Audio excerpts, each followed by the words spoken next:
Ce qu'on peut dire, c'est qu'il y a 8 ans, il y a eu une émergence de ces nouvelles formes de communication. À l'époque, les annonceurs avaient très peu d'outils de distribution pour déployer des contenus en dehors de leur site propriétaire.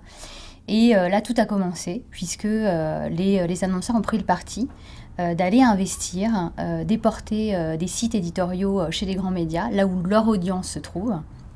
Et le marché s'est vraiment organisé. Les grands médias, les agences, les régies, les sociétés de production ont tous créé des structures dédiées au brand content et aux opérations spéciales. Il y a eu une accélération des investissements puisque dans certaines régies, on pouvait même parler à l'époque de entre 20 et 30% des montants investis en opérations spéciales versus le total display. Il y a aussi beaucoup d'acteurs qui se sont équipés pour mettre en place des outils et prouver que ce type de solution avait un impact significatif sur des items comme la considération, la familiarité, voire même l'intention d'achat. Donc globalement, le constat, c'est que ça marche. Les résultats du dernier observatoire de l'e-pub qui a été présenté par le SRI en partenariat avec l'UDECAM, par Price, nous donnent une estimation du montant des investissements dédiés aux opérations spéciales de 75 millions d'euros. Donc 10% du montant display total. Je pense qu'on peut faire beaucoup mieux. On observe aussi un phénomène qui va s'accélérer dans les années qui viennent, c'est cette non-dépendance aux outils de distribution que sont Facebook et YouTube. On observe un certain nombre de marques qui aujourd'hui veulent reprendre le pouvoir sur la propriété, sur les contenus qu'elles vont produire, pour d'abord socialiser, nourrir leur site propriétaire et ensuite utiliser ces outils de diffusion pour déployer l'ensemble de ces contenus partout, là où c'est cohérent pour elles.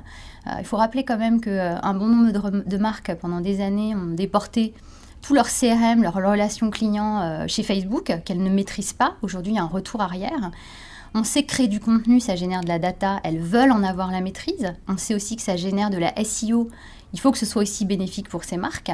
Mais si on veut donner un gros coup d'accélérateur en matière de contenu de marque, on a plutôt envie, nous, de parler de content marketing. Ça veut dire quoi? Ça veut dire plutôt des marques qui vont investir dans du contenu, qui vont investir dans du contenu qui va être exploité sur l'ensemble de leurs canaux, sur l'ensemble de leurs points de contact, donc qui vont mutualiser ces coûts et surtout qui vont donner de la cohérence sur l'ensemble de leurs canaux. Et de façon pérenne, versus une approche un peu ponctuelle one-shot. Eh bien, nous commençons l'année sous le signe de l'entrepreneuriat et de l'innovation, puisque nous lançons une structure 100% dédiée à la création de contenu pour des marques, Unlimited Content, vos marques en continu.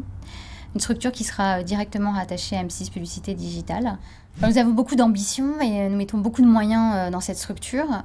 Nous recrutons une dizaine de personnes pour le moment, avec des compétences à la fois techniques, éditoriales, marketing, médias. On change aussi de paradigme.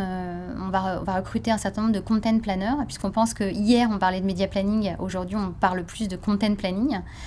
Donc on souhaite accompagner les marques en leur proposant des solutions éditoriales qui vont nourrir l'ensemble de leurs points de contact, que ce soit leur site, que ce soit leur programme de fidélisation, leur blog. On parle beaucoup aussi de sites e-marchands. Également toute l'approche SAV call center. On peut même aller plus loin comme on le fait déjà en diffusant ce contenu sur le point de vente auprès d'animations commerciales on-pack. Finalement, cette démarche, elle est infinie, elle est continue et elle est infinie. La valeur ajoutée étant que à partir du moment où ces marques sont propriétaires de ces contenus, elles peuvent donc les diffuser partout. Ils ont une spécificité, ces contenus, c'est qu'ils sont liquides. Donc, par définition, ils prennent la forme du contenant pour se déployer partout, et y compris chez les grands médias. Si M6 a monté cette structure, c'est aussi pour donner le pouvoir et la possibilité aux marques de diffuser ces contenus en médiatisation sur l'ensemble de nos canaux. Donc à la fois à l'antenne, via nos chaînes hertziennes, mais également via notre télé de rattrapage, donc la replay, et puis bien sûr sur tous les écrans, que ce soit sur PC, tablette, mobile, IPTV. Donc on parle de médiatisation, mais aussi on parle d'ancrage éditorial. Et l'objectif, c'est aussi, si ce contenu est bien exécuté, qu'il parle à notre audience et qu'il est cohérent, nous avons aussi la possibilité d'intégrer éditorialement l'ensemble de ces contenus sur tous nos canaux. Ce qu'on apporte aux marques aujourd'hui, c'est plus de 25 ans de savoir-faire en matière de production. On a la maîtrise totale de la chaîne de valeur depuis la création, la conception, la production, la promotion et la distribution des contenus. Donc ça, c'est un élément essentiel chez nous. Notre positionnement, c'est d'accompagner des marques de façon continue et d'intervenir avant, pendant, après et bien après leur temps fort traditionnel de communication. Je vous donne un exemple. Très souvent, on va avoir des temps forts de communication avec des fortes pressions publicitaires souvent amenées par la télé.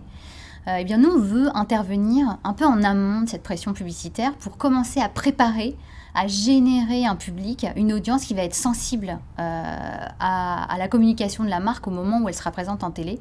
Parce qu'on sait en plus qu'il y a une adéquation très forte au moment où les gens regardent la télé. Mécaniquement, ils vont chercher dans les moteurs des termes génériques qui sont liés à la marque. Et donc, en termes d'efficacité, on veut mettre en place un certain nombre d'outils et de KPI pour prouver qu'on va générer de l'audience cumulée. Ça, c'est un premier point. Le deuxième point qui est important, c'est que générer de l'audience, c'est bien, mais générer de l'audience qualifiée, c'est mieux.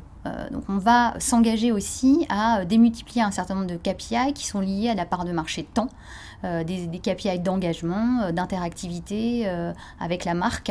Nous avons aussi l'ambition de créer, en nous associant à un certain nombre de partenaires, dont Ezacus d'ailleurs, donc il y a un premier niveau de KPI qui est plutôt lié à de l'audience trading, c'est-à-dire que tout ce qu'on va apprendre au travers de ces plateformes de marque, de ces contenus qui vont générer de la data, on va pouvoir être réexploité par les trading desks et les DSP pour aller chercher de nouveaux segments d'audience. Ça, c'est déjà une première chose. On peut aussi parler d'audience profiling, puisqu'on va aussi mettre en place un certain nombre d'outils pour connaître le profil des gens qui auront un contact avec ce contenu, soit des prospects ou des clients. Et enfin, une notion qui peut être intéressante, c'est la notion de lookalike, de constitution de cluster. L'idée et l'objectif, c'est d'aller apprendre. Les gens vont avoir une relation avec ces marques de façon continue au travers de ce contenu. Ils vont avoir des profils. Et l'objectif, c'est d'identifier ces profils, que ce soit des prospects ou des clients, pour ensuite aller les recibler à la fois sur notre réseau M6, mais auprès de notre Ad Exchange Audience Square.